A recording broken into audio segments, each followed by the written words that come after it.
Welcome back to the Hull City RTG, lads. Let's get cracking with the month of October. We start with a very big game, actually, against promotion rivals Ipswich. We're 5th, they're 3rd. Big game to kick us off. We also start with some bad news as well, that being that, unfortunately, since coming back from his loan spell, Milinkovic has torn his anterior cruciate ligament and is out for 4 months. So I'm now missing Wilkes and Milinkovic for a considerable period of time, meaning that the squad is less competitive than it previously had been. Unfortunately, missing both of them, and both certainly squad players. Wilkes, definitely a first team starter, one of my best players so far this season, so I'm particularly disappointed about that. But that's football. Other teams will have injuries as well. We hope to power through despite those. You saw there in the emails that we have some youth scouting reports. I'm going to delve into those in a moment as well. Do, of course, make sure that you drop the video a like. Let me know that you are still enjoying the video and the series in the comments section down below. Continue with your feedback. Anything that you guys say can be taken on board and implemented into the save. If there's a position change you think should be done, or a certain development plan that you think should be done, or anything else for that matter, then do let me know in the comment section and keep your feedback coming, and I can, act on it if I agree. So we'll crack on, or if something is super popular, then obviously I'll act on it whether I agree or not. But of course, if you aren't subscribed to the channel, do make sure you do so you don't miss out on any content here on the channel. I'll give him another month. If he was 15, again, it's always the case of if they were 15 and that value, I'd always take them, but unfortunately, not the case. That's a definite yes then. Duncan Grant, 17, 625. See, that's the difference. 17, yes, but he's almost twice the value of Arthur McGee, so I will just straight up say no to McGee and take Duncan Grant. You're awful, and so are you. Sorry, Arthur Hepburn, you're not coming anywhere near my youth squad. Any good players on the English side of the draw? He's not going to be any good. He's starting off too low. He's awful as well. Charles Barnett. Hello, sir. Welcome to the club. Right, what do those two look like? Two new, decent potential youth prospects. Duncan Grant is a cam. That's great news, because I don't have amazing cam backups. We've been using Milinkovic, but whether he's actually best played there, I'm not sure. Obviously, he's a lot older. He's 26, I think, Milinkovic. Duncan Grant now 17, and with potential to get at least to the late 70s. Certainly he'll be usable as a squad player in the Premier League by the time we get there. 71 curve already. His free kick accuracy is decent. His long passing is decent. Let's put a development plan on him right from the off. I've put a development plan on a number of players, pretty much everyone now. So hopefully we can get the best out of everybody over the course of the next few months. Shadow Striker's probably not the best for him because his shooting's not the best. So I'm going to go for Advanced Playmaker to try and get the most out of him in that camera. I don't mind if he can't shoot that well, because hopefully, in theory, he should be getting assists, not goals. Fernandez has had his potential window really narrow. The bottom end has gone up, but the top end has significantly come down to a max of 81. Although, of course, dynamic potential could take control of that at a later date. We've Charles Barnett here, left mid and centre mid, and looking 64 finishings, better than some of my strikers, I have to be honest. And he can play at centre mid. Maybe he's be a better cam than Grant. His ball control's not the best. 62 penalties. I mean, maybe he'd be decent as a striker. He's not that quick though. Or he could be quick enough. Let me know what you think about Charles Barnett. That might be a position change waiting to happen. He's got 4-star weak foot as well. His pace can certainly do with improving. His shooting stats are decent. His dribbling stats are decent. His physicals can certainly do with a bit of improvement. But I might try and train him as an inverted wide midfielder. Even a support wide midfielder. No, I kind of want to concentrate on his shooting, pace and dribbling. So inverted wide midfielder is definitely the one to go for. I think we might here have ourselves a decent young striker, perhaps, in Charles Barnett. If you think he should be repositioned to a striker, then do let me know and I will act on that. High-low work rates as well. We might have a belter on our hands there with him.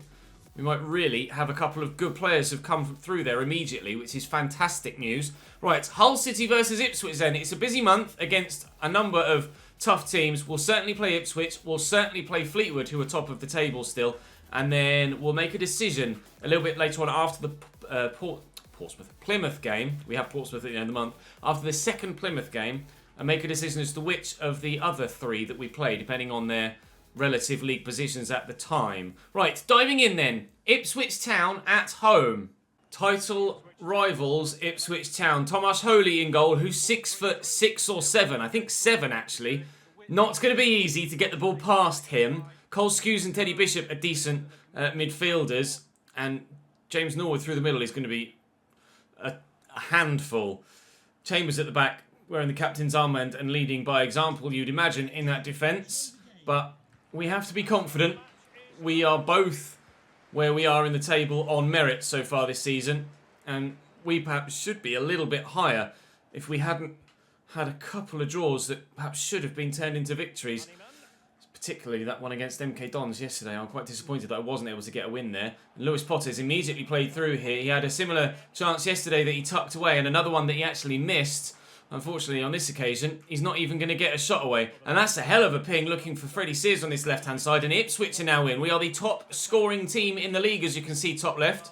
So our attacking lineup is certainly going to cause Ipswich some troubles. But I bet they've been scoring a handful of goals this season.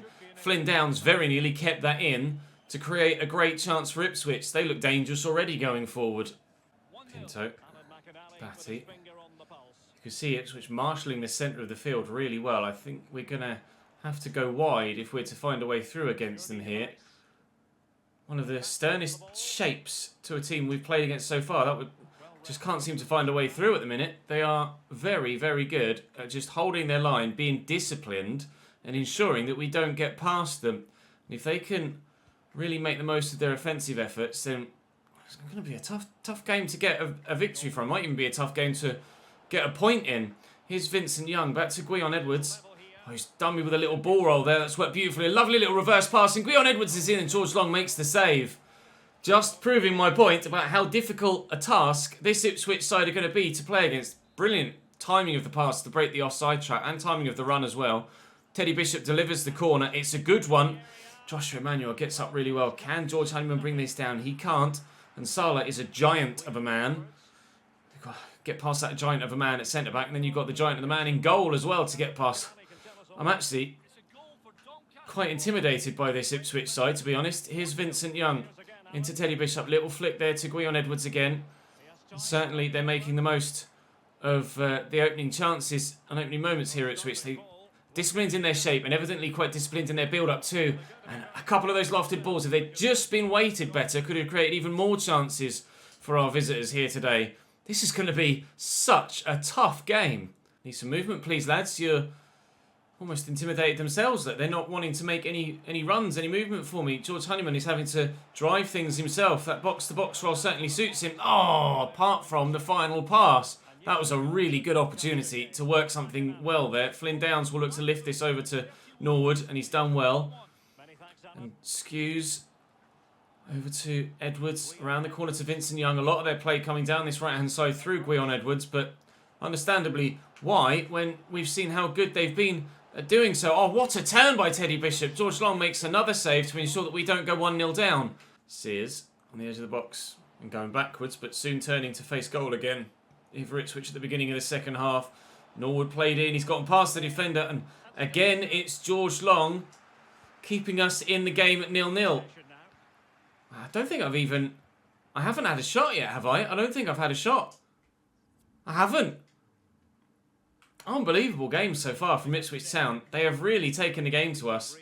If they don't win this, then we have absolutely stolen whatever points haul we get, whether it be 1 or 3, if we can somehow create a goal-scoring chance. I just need to have some of the ball, let alone create a goal-scoring chance. And Ciala into Cole Skews, forward to James Norwood, nicely to Teddy Bishop, and cut out by Reece Burke. Fleetwood go 2-0 up against Portsmouth, so certainly they'll be staying top of the table for now. Lewis Potter into George Honeyman. Oh, that's a great touch. And the run of McGuinness took the defender away. I'm still going here. McGuinness is there again. I need someone on the left-hand side. I have someone on the left-hand side. It's Lewis Potter. The first chance of the game for us comes and goes. 2 opportunities for Lewis Potter to break in behind in this game so far. And on each occasion, the defender has gotten back to him. Potter into McGuinness. Honeyman looking for Pinto. I'll look for McGuinness. Out of his feet. Have the shot. Holy with the save. As you might well expect. A giant in between the sticks and making a great save at a stretch. Coming to punch. Adelakun. How's he from distance? Oof, that was travelling. Win that please, Lewis Potter. And, oh no, not Yordi Device on the edge of the box from 25 yards. That's never going to work. 21 minutes to be played. Somehow, still 0-0 this game. Edwards in behind. He's got the man on the edge of the box, I see there. He's pulled it back to the right back first, Vincent Young. I'm going to have to draw someone out towards the man here. Good block by Reece Burke. The option is down the line here for Lewis Potter. Oh, definitely overplayed that, haven't I? That was awful. I'll bring Lewis Potter off in a moment. This is the difference at the minute.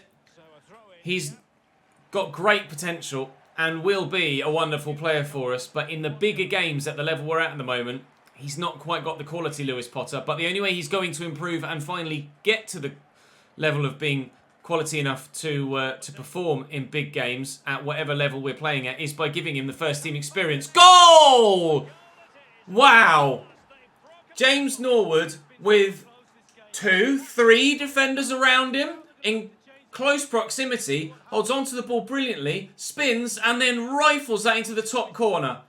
We can't deny that it's been coming, but of all the chances they've had, that's probably the most difficult. But they've buried it and it's a wonderful goal. It's a stunning goal. My manager man is frustrated, but I can only hold my hands up and say top class. His 3rd goal of the season, Norwood. And I'd put a lot of money on the fact that that's the best goal he scored of those 3 so far this year. Ipswich hold a deserved 1-0 lead here at the KCOM. Pinto, Adelakun, not really picking up on the run, but now he's going. But the defender has got back to him. I'll still lift it. Hopefully he's onside here, Adelakun. Can he get to the ball? No. Chambers has defended it beautifully. And just 2 minutes to be played now, and that's probably going to be our last chance, unless Elder can get this forward to Samuelson, who's come off the bench. We use the substitutes. Pinto's got Adelakun there as well. Substitutes and loan players, perhaps. McGuinness. Samuelson is still here. He's narrow, though. Adelakun. Roll the man. He's done brilliantly. Are we in to steal a point? Yes, we are! In the last minute, now we can see those wild celebrations, and absolutely they're deserved. And it's Adelakun again with a late goal. Let's go! Hull 1, Ipswich 1. Whether we deserve it or not, I'm not sure. George Long doing the Joe Hart, you might say. And he certainly deserves a big mention in this game as well, George Long, with the amount of saves he's made. But McGuinness, that spin from Adelakun is brilliant. And he's certainly putting in the performances this season to put him within a shout of earning a permanent spot at this club, if you guys so wish. Trickling into the very bottom corner. We're going to take a point from a game I really don't think we deserved one from. But what a title scrap this has been. Hugely impressive game of football. Very entertaining for me to play. Hopefully it's been entertaining for you to watch as well. A proper title scrap between 2 sides that are desperate to get out of this division and back to the Championship at the first attempt. Deary, deary me. Ipswich were so good in that game. Peterborough lose again. Fantastic. Now, have Ipswich and I both dropped positions in the league? I'm not sure at this stage. We're potentially going through in the EFL Trophy. Not really that asked about this competition, as you know, but it's our only chance to win it this season, so we might as well I hope it's our only chance to win it this season, because fingers crossed after this season we won't be in this division anymore, but perhaps I'm getting a bit ahead of myself. So we'll try and win it this year. If we don't, and we don't go up, I will not put any emphasis on it next year, but fingers crossed we get promoted this year, and we're going to go up anyway. Let's see, who needs the sharpness? Everybody's pretty sharp in the first team, so we'll just throw anyone in for this particular drill. Right, I'm going to see you in the games against Plymouth. We'll sim both of them, and then I'll see you moving forward from there. Right, here we are then. Plymouth at home in the EFL Trophy. I'm starting, as you can see, a heavily rotated side, and I don't know whether we'll get victory here or not, but we should be strong enough. A late goal from Newble. Seals it for Plymouth, despite us having a lot of the ball. It's fine. It's not a problem. We've still got another game to go in that group stage, and having won the first one, I'm pretty confident that we should be able to get ourselves through with a result in the third if I play a stronger team. I was trying to get through whilst giving some younger players the chance. Sheaf did come to me and ask to play in that game, so I played him, and he says, I feel like I let you down. Keep working hard to improve though, Max, and you never know, you might get another opportunity later in the season. We'll have to wait and see. I am going to sim this game against Plymouth because they're 14th, and then it will be a choice of Crewe, Burton and Portsmouth as to who we play in the other game outside of that Fleetwood one. We should be pretty strong here. Who's not available? Someone's not available. It's the left back. Why is the left back not available? Don't tell me he's on international duty again. It's Josh McGuinness and Elder away on international duty again. Oh man, that's so frustrating. Let's throw Mayer up top. Not sure why. We'll throw Samuelson up there through the middle. But Fleming's going to have to come in again at left back. Oh, that's so annoying. We have to get ourselves out of this division as soon as possible. I don't have the chance to deny those players the opportunity to go away on international duty. We'll do a proper sim here. They might as well, whilst we're in the process of having a look in these opening stages. You can see how quickly it loads now on Next Gen. That pre-game screen took forever to go away. Even on the previous game on a Next Gen console. But in this Next Gen version, it doesn't even get halfway through the listing of the players and it's gone. So we can see their starting lineup on the left-hand side there. Hardy and Newell up top for the Newell, of course, scoring the winner in that previous game in the EFL Trophy. But we hope to get a better result here with a much stronger team out. And fingers crossed we can do that and improve our league position. This is good football, and Plymouth take the lead through Ryan Hardy. It's brilliantly worked. Little lofted ball from the middle, from out wide, into the middle, and then a ball forward, a spin, and a ball through the gap. And Ryan Hardy gives Plymouth a 1-0 lead here in League One. After scraping a point against Ipswich, I certainly hope we can get a better result here against Plymouth. But away from home on the south coast, it's a long way to go from Hull to Plymouth. To be fair, it's probably a 5 or 6 hour drive. You'd have thought. Can we bend that there or do something? What a run! Oh, Batty, Daniel Batty, what a goal! A wonderful individual moment, clearly taking it past 2 players there before burying it. I wish I could go in and see a replay of that. Wow! Stunning goal from Daniel Batty. We are level on the south coast, and hopefully we'll build on that and finally go in front. Working well. Honeyman's got the option in Batty there on the edge of the box. He's lifted it to him nicely. Is he going to go on another solo run here, Daniel Batty? He's going to play in Samuelson, who fires it straight at the keeper. A chance right at the very beginning of the second half to take our lead, but we weren't able to take it. I expect better from Samuelson. In fact, Plymouth might be going at the other end and doing something themselves off the post. Well, the other game against Ipswich was end-to-end, and now so is this one. Some really cracking games being played in League One this season. I wasn't sure how entertaining the football would be at this level. Very is the answer. But can we take the lead here before the end of this highlight? Pinto out wide. Back into the middle perhaps. Adelican has support from Joshua Emanuel. Into Pinto. To Samuelson again. To George Honeyman. Tackled and cleared. I'm going to make a change. Fleming and Burke look tired. Fleming for Coyle. Do I leave Burke on? I'll leave Burke on for now. I'll make an attacking change, do I? But what change to make? That's the question. I don't know as I really have any quality to bring off the bench at the minute. We've got our young players that we're hoping to grow. They're already in the side. Okay, not to worry. Is he offside there? I'm not sure. Well, with 20 minutes to... Oh, what a save! With 20 minutes to go, very nearly was Plymouth 2, Hull City 1. They've got another corner here.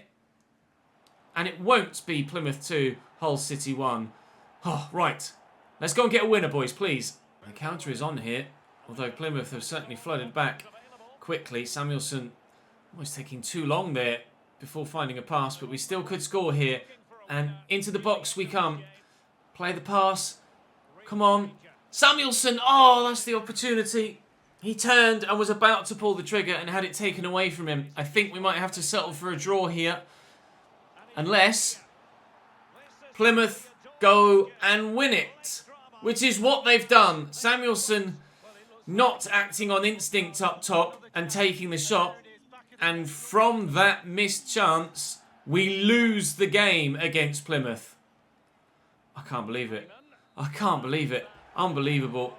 With an 88th minute goal, they had more chances because it was a very even game in fairness. Fleetwood lose, though. So Sunderland win. So some good news that other teams around us aren't necessarily getting the best of results either. Portsmouth in 9th look like probably then the other team we should play in this episode. Portsmouth in 9th. Yeah, it's so tight, though. Look at the top. 29, 29, 28, 27, 26. Oh, man. I'm so frustrated at that. Right, I'm going to go and train my way towards Crewe, and we'll play Fleetwood and Portsmouth at the end of the episode, and sim Crewe and Burton. McGuinness and Elder are back, but Rhys Burke is too tired to play in this game, so I've put McLaughlin in, and hopefully that's not weakening our defence so much so that we can't get a result here. I've just done the interactive match sim. I meant to do a quick sim there. We'll just do the jump to result. Brilliant! We jumped to result. George Honeyman misses a penalty, and Powell gives Crewe a 1-0 win against us. Lovely. We dominated the game, 70% possession, and defeat against Crewe. Right, it's fine. We'll take it on the chin. We'll go again. Burton are 23rd. Burton are 23rd. But look at the nature of the squad. It's so tired. McLaughlin's going to have to step in again. Coyle for Emmanuel. Doherty for Batty, maybe. Just to keep some fresher legs on. I'll leave McGuinness up top. McGuinness even up top. Right. Come on. Give us a win here against Burton. No! Hull, lads, come on, sort your lives out. Why are we not good enough in simmed games? We certainly should be. Slater appearances. Sheffield, oh, he's on loan. I didn't realise Regan Slater was on loan. Sheffield United have been in touch. They're apparently unhappy with how little time that Regan Slater has had with us while on loan. They're concerned it's hampering his development. They've suggested they will look at recalling him. I mean, they're more than welcome to recall him. They're more than welcome to recall him. I might even just terminate the loan. I wonder if it would cost me to terminate the loan. It shouldn't do, should it? Where are you? Slater. Terminate loan. 8 grand. No, I won't terminate it. They can recall him, and that way I'll save some pennies. Right. Oh, man. Unreal. We need to now definitely go and get results. Definitely need to go and get results against Fleetwood and Portsmouth. Right, Fleetwood's lineup. Alex Cairns in goal, but the main threat from them is going to be Paddy Madden up top, the second top goal scorer in the league so far this season. They're playing a similar formation to me. Mine's a narrower 4-2-3-1 than theirs, but that just means that they'll be probably more solid defensively than we are. We've dropped to mid-table, really, but we're only 3 points off 7th and 4 points off the playoffs. So a win against Fleetwood and a win against, well, that was an awful pass, against Portsmouth, and we'll be right back in the thick of it. There is going to be probably a 10-way fight for those 2 automatic promotion spots by the end of the season. It's going to be that close this year. And I desperately hope we can be one of the 2 that get them. Pinto. Forward into George Honeyman. And across to Lewis Potter. Josh McGuinness. Nicely into Pinto. McGuinness could go again. And we've played him in around the corner. And that first touch had to be that good. And he's in behind here. Should score, does score. Josh McGuinness firing back to Paddy Madden saying, you might well be one of the top goal scorers in the league, but so am I. We thought that we have to, or we still think we're going to have to mark Paddy tightly, but they weren't tight enough to our main striker, and he's made them pay for that. We lead early doors. Elder down the line looking for Lewis Potter. I really wanted to get more out of him if we can in this game. Can he find a teammate with a cross? Batty. Oh, the technique on the shot was awkward, but still a decent effort. Turning into a particularly impressive player for us, Daniel Batty. I didn't expect him to be as good as he has been, but he really is proving to be arguably the best midfielder we've got at the club. McGuinness! At the double! Hull 2, Fleetwood 0. We haven't scored many from corners. We've had plenty of chances from corners, but they normally ping off into the atmosphere. This one, down into the ground and into the back of the net. An early 2-0 lead against Fleetwood. They're not top of the table anymore. They've fallen off the top form wagon. They won the first 7 games and since then have struggled. And they've lost a handful now, and they might well be losing here as well. They were down in 4th at the beginning of this game and may well even be lower still by the end of it. Costa Coots. Oh, hello. Lovely little back heel. Now, Madden's got, you imagine, a striker's instinct so far this season. And whilst initially working the ball about well, he's only been able to fire that wide of the target. Didn't quite turn enough before taking the shot. Did all of the turning in the process of having the strike, and that just wasn't quite good enough. Certainly showed good footwork, though, to work the opportunity in the first place, and proving that he is going to be a handful if we give him the opportunity to cause us trouble. Hopefully, those 2 early goals for us will prove to be enough. We haven't really threatened to score a third since, and I don't think we will, judging by balls like that into the box from Potter. But certainly McGuinness has been a handful for defenders. 2 goals from 2 shots, and after 44 minutes, we're still 2-0 up. Rossiter into Madden. Rossiter again. Andrew. Rossiter. Back to Coots. Burns to Paddy Madden. It's been all Fleetwood in this second half, but they haven't yet actually taken the pot shot they need to try and spark themselves back into life. Oh, I very nearly caught the man there. The ball was right there to be won. The Yorley device couldn't quite stretch to it, but now on the counter we could kill the game off. Lewis Potter, I need a final product from you this time, please, Lewis. I haven't had it recently. Look at Adelakun at the back post. He's the one that's in space. He's the one that will be found. He's the one that will score. Lewis, wonderful cross. Exactly what I wanted from you. I wanted to go across and celebrate with Lewis Potter, but can I get there? Oh, no, not quite. Oh, dear me. Beautiful ball in. Gorgeous cross. And a great first-time finish too. Keeper, no chance really. That's 3. That's the game. That's us climbing the table again. Here's Rossiter. Back down the line there to Camps. He's got the option out wide. 2 options out wide, in fact. Here's Edwards driving towards the line. Turning inside, straight into the defender. And away we go. Lewis Potter. Oh, I've just seen how much space there is out wide here. I just glanced at the minimap and was like, is there definitely no white triangles in the way there? Adelakun. Oh, I was trying to get McGuinness's hat-trick. And the defender's done amazingly well to track back, close the striker down and ensure that we don't get a 4th. It's not going to cost us the victory, that mistake. It's not going to cost us any sort of league position. 1 goal isn't going to make the difference at the end of the season. I certainly hope 1 goal isn't going to make the difference at the end of the season, but I wanted to try and get McGuinness that hat-trick. Not to be, unfortunately. Not to be, but it is to be 3 points here. And Edwards is found well there, actually. Takes his time by bringing it down, and there's the final whistle. A win against the rival on this occasion, and a much better performance than we showed against Ipswich. Pleased with that. Really pleased with it. And we'll head into the game against Portsmouth, as they... I didn't see quickly enough. Hopefully didn't do that well. They're actually... Have they gone above us or have we gone above them? They were slightly above us. They were in 9th. Portsmouth down to 12th. So they must have dropped points. We're up to 9th. You see how tight it is. Wigan in 13th are only 3 points off MK Dons in 8th, who are only 3 points off Charlton in 4th. I mean, looks like a handful at the top are starting to pull away, but it's still going to be very, very tight for at least the playoff spots, if not the title itself. We're very much in contention still, and a win against Pompey will get us even closer to those promotion positions. Right, Pompey starting lineup, Alex Bass in goal. Got Jack Watmore at centre-back, who's a very capable central defender that we've certainly looked to use or sign in previous RTG series in other FIFAs. Marquise and Harrison up top. A straight 4-4-2 from them. Proper old school. Proper old school ground, to be fair, at Fratton Park.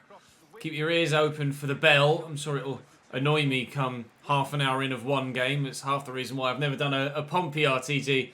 Because your man with his da-ding, da-ding, da-ding. Da-ding, da-ding, ding, da-ding, ding, ding. Da-ding, ding, ding. Or just constantly. It's as bad as the Crystal Palace fans go, CPSC, CPSC, CPSC, CPSC, CPSC. Like, oh, constantly for like a lifetime, it seems. So I've not done a Portsmouth or a Crystal Palace save, because it just drives me batty listening to that constantly all day, every day. Reece Burke getting a yellow card early doors for that foul on the Portsmouth man, and Curtis has the chance to give Pompey a 1-0 lead here from the free kick right on the edge of the box, off the bar and away. Marquise with the acrobatics gets it to harness. They'll try and create something else here, Portsmouth. Try not to foul him on this occasion and give away a penalty. Good block. Close can't get rid of it. And there we go. Potter out to Adelakun. And on the counter, Jack Watmore shouldn't have the pace to deal with Adelakun. It's not exactly racing away from him, is he? Oh, tried to turn inside and couldn't do it. I've got support, though.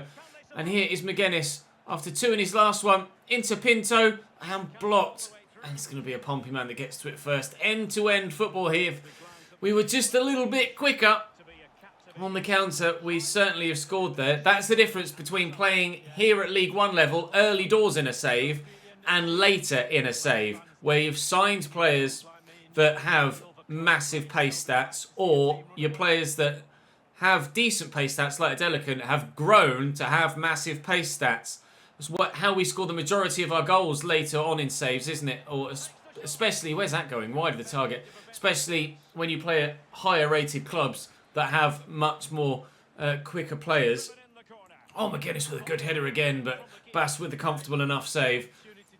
That's why we've made the change to the sliders to drop the defensive line, because the AI just get caught time and time again on counters like that. And when you guys give me all of the transfer suggestions that you do, the majority of the time, I'll put that wide, a lot of the wide players that you give me are all 90 plus pace, which is why the majority of my goals come in that fashion. It's just the way that we build the side and what works best against the AI and has done for multiple years now. Just the way it is, and the way that you guys always tend to like players that are rapid. I tend to like players that are quick too. It's not just you guys giving me the suggestions. Like, I'm the one that likes to play that way too, just because that's the most successful way to do it. Harness is in here though, and Portsmouth will have their early goal. Although, to be fair, we've waffled on long enough that it's not necessarily an early goal. There's been plenty of action though, and in the 26th minute, it's Portsmouth 1, Hull City 0 at Fratton Park. Harrison into Marquise. Out to Harness, backwards to Johnson. Well, the first time they've had a Johnson at right back, is it, Portsmouth? Hark your mind back to Glenn Johnson playing there for Pompey, scoring a stonking goal. I can't remember who it was against, but Glenn Johnson scored an absolute belter in a Portsmouth shirt in the Premier League. Well, probably about 10 years ago now, to be fair. If you haven't seen it or you can't remember it, Google it. Look it up on YouTube, because it was a worldie. Absolutely phenomenal goal from Glenn Johnson on that day. I think it was at Fratton Park as well, to be fair. Defended very well there, Pompey, though. And we've had a tough game of it here. Apparently, playing against teams that play in blue and white is my Achilles heel this season. Because Portsmouth's playing very well against us on the back of Ipswich playing even better against us. But as things stand, it looks like Portsmouth are going to be the more likely to get the victory, because they've gone 2-0 up here through Harrison, and we're really up against it down on the south coast. Lewis Potter through the gap to Josh McGuinness. And into Batty nicely. Oh, heavy touch though, but we've been able to get it to Joshua Emanuel. And McGuinness. Pinto's with me. Is McGuinness going to go again? He's not. Pinto could have gotten in behind there. Oh, it's great footwork from him. And a lovely turn by McGuinness. That was all made by the footwork of young Pinto. Stunning goal. Excellent clinical finish from Josh McGuinness too. Driven into the corner. Take nothing away from that turn and finish. But the footwork from Pinto was just godly there. I need to see a replay of that, please. Just here. That. Excellently done. And McGuinness having the strength to spin the defender. Similarly to Adelakun in a previous game. Oh, the footwork from Pinto was so good there. That's why we're so excited about him later in the save. Bit of creative genius from the young Brazilian. And we're back in the game just before half-time. Oxford take a 2-0 lead away from home against Charlton Athletic. Oxford top of the table as we headed into this matchday weekend and having a wonderful season. They too are a side that have Premier League history. Oh, Pinto's in. He deserves a goal. He's not going to get it. Good save by Bass. Pinto and McGuinness are proving to be quite the partnership, aren't they? Oxford United. Oxford City in a... No! McGuinness again from a corner. Let's go. The turnaround is complete. Back to 2-2. Josh McGuinness is having the episode of his career so far. Oh, love that. I will get the point out. Oxford United used to be in the Premier League. So did Swindon back in the day. And Bradford, of course, as well, more recently. If I say more recently, it was like the late 90s, early 2000s. But still, what a header from McGuinness. That's really good. And the second time he's done that today, with it going in the back of the net, and nearly did it in the first half as well. But Bass made the save. His 10th goal of this League One season, really putting his name into the hat for a golden boot this year. Although there is an Oxford United man that was top of the table ahead of him. I can't quite remember who it was off the top of my head. But, well, I say the turnaround is complete. The turnaround would be properly complete if we go and make it 3-2. But the recovery is complete, at least from 2-0 down back to 2-2. This has been one hell of an episode for entertainment, hasn't it, on the field? Not necessarily one for results off the field, but with regards to those simmed games, we've had more of them in the early... I'll keep that in the early couple of episodes and couple of months than we'll have later in the season. The games will slow up with regards to the congestion, and we'll end up playing more than we're simming in future episodes. It's just the nature of these first few months with the EFL Trophy and the Carabao Cup and a number of league fixtures as well. We can play Lewis Potter through. He's not delivered so far today, but now he does! Yes! Lewis Potter! The turnaround is now complete!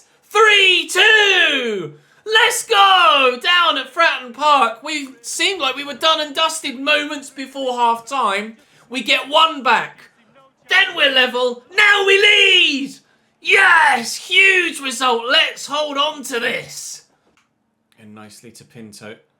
Honeyman, Pinto. Can I get it through the gap to Josh McGuinness? He didn't get a hat-trick in the game against Fleetwood, despite me trying to get him it. Is today the day that Josh McGuinness gets a hat-trick? I certainly think he's going to be the man on the thumbnail after the way that he's played today. Curtis is in here. Oh, and it's really well squeezed home, and Portsmouth have brought themselves back level again. I wasn't sure if he was going to square that, so I didn't close the man down, hoping that George Long could come good at the near post if he went for the shot. I tried to just catch up with him and then stop him squaring it to the number 16. To be fair, Yordi device wasn't quick enough to stop the block, and I couldn't catch up with Josh Emmanuel anyway, so if he had squared it, I still probably wouldn't have stopped the goal going in. The narrowest of windows to thread that ball through. My guy's pissed off, but Portsmouth fans back into raptures. Their recovery is complete, and our turnaround isn't as spectacular as it once was. Back level at 3-3 now. We're going to have to score a fourth if we want victory here. Wide to Delicate. I'm waiting for Joshua Emmanuel on the overlap, but I went a bit obvious there. Thankfully, they didn't read it in the end. And Emmanuel is going to have to stop and turn. And McGuinness. Oh, it's a lovely spin. Great strength and agility shown to stay on his feet, but perhaps he should have gone to ground. If he does, questions as to whether that was a penalty or not. Certainly heavy contact on the striker. Now, Pinto doesn't have many options here. I'll go back to Honeyman and hope that things develop in front of me, which they have. McGuinness is in. There's a hat-trick this time. 4-3. We are, I hope, going to get the victory now. Oh, what a game. What an episode. The scrap against Ipswich to fight for anything. And this turnaround against Portsmouth. I am loving this Hull City RTG so far. If you haven't hit like on the video so far, I think you should do now. Let's hit 1500 again, lads. What a game against Portsmouth. A 7-goal thriller down on the south coast. Oh, back at 3-3. I'm going to title this episode 7-goal thriller. And you've no idea which way it's going to go. Because it's going to go 2-0, 3-2, 3-3. And then the intrigue is still there as to whether it's going to go 4-3 Portsmouth or 4-3 Hull City. I just need to hold on so I can title it 7-goal thriller, meaning that we get the bloody win. 8-goal thriller doesn't count because it's going to be 4-4. Honeyman, just hold on to the possession. I need to just game management, Ches, game management. Don't lose possession, hold on to it, waste time, and ensure you get this victory. McGuinness got his hat-trick. Honeyman could even make it one more goal, but we're not going to get it. And to be fair, 3 minutes added on here by the referee, and it still could end 4-4 or even 5-3. Harness. Oh, nice tackle by Elder. And stepped in well again. Round the corner. Doherty back to Jones. And that should be game now. Come on, ref. Do me a favour, please. We've had to fight so hard for this win. But win it will be. Oh. Jeez Louise. McGuinness deserves the match ball. Wonderful episode for him today. He cannot stop scoring goals for us right now. And I needed him to here. Huge game, 7-goal thriller and a win again. Fleetwood lose again. I told you their form was dropping. Fleetwood have been terrible. They're down to 7th. They won their first 7 straight games and since in the next 10 have only won 2. They won 7 straight and then have lost half of their next games, drawing 3 and only winning 2 after those 5 defeats. Really fallen off the wagon, Fleetwood. Oxford continue to lead the way and Doncaster and themselves are pulling away. 4 points to gap to Sunderland. We're up to 29. We're only 4 points off that 3rd spot and 2 points, 1 point even, off the playoffs with Charlton there. This season is going to be really intense all the way throughout, as it always is in the lower leagues. And there's only 4 games to be played in tomorrow's episode, unless the next round of the EFL Cup is drawn, which I believe we're still a part of. Let me have a look at the progress assessment. What was that for the board? Are they happy with me or not? As discussed, brand expectation looks like unlikely to meet that target. Oh, come on. I've signed a Scot. If I call up one of my Scottish youngsters, does that count? If not, I'll just sign anyone, like a random free agent player that's from a different nationality. Let's see. I can test it now. We've got some young players here from different nationalities. To be fair, I called up Pinto and that didn't count, did it? He's Brazilian. But look at these guys now, all looking like they're going to be great players come the end of their career. Fernandez, not quite so much. That 81 is now dropped to a 79 and it really doesn't look like he's going to be that good, unfortunately. But Wallace, Grant, Bartosz and Barnett, I'm very much looking forward. Bartosz actually, maybe not. But certainly Barnett, Grant and Wallace look like they're going to be really good players for us come the end of the season. Let's see, come the end of the save even, not necessarily this season. In the EFL Trophy, I think we're through. No, with 3 points, Plymouth play Newport and it's not done and dusted yet. Is it just the top team that go through or is it 2? I don't know how this competition works, to be honest. But we're going to need... We're in the northern section, surely. How are Hull City in the southern section, yet Cambridge are in the northern? That doesn't make any sense. We're going to need Plymouth to beat Newport. Here, you can see the fixtures on the right on the 11th of November. We're going to need Plymouth to beat Newport, or at least draw, so that we finish 2nd. And then I'm not sure how that competition works, whether we go through or not. But we're 9th in the table as we end today. 9th in the table and in good form.